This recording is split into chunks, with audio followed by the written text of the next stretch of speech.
Magandang araw mga kahumalig. Atin pong papasyalan yung nire-repair na cover coat. At syempre, isa-shoutout na rin tayo yung mga nagpapa-shoutout kahapon. Atin na pong isa-shoutout ngayon. Shoutout kay Regine Mark Tabura ng Palasan, Bordeos, Quezon.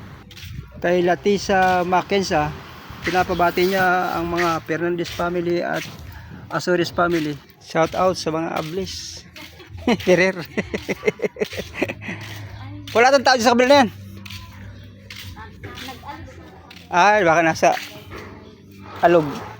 Shout out kay Renan Pascual, kay Iris Rin ng Butawanan, Camarines Sur, kay Itinaba Ellen ng Kuwait, kay Jason Soriano, Paul Bilardo ng Antipolo City, kay GB Alcantara, kay Rolando Romantico, kay Ayen Rabal ng Carlagan, Bordeos, Quezon, kay Arlene Saginsin ng Pagsanghan, Laguna. Yan lang po at maraming salamat sa patuloy na pag subaybay sa aking mga video.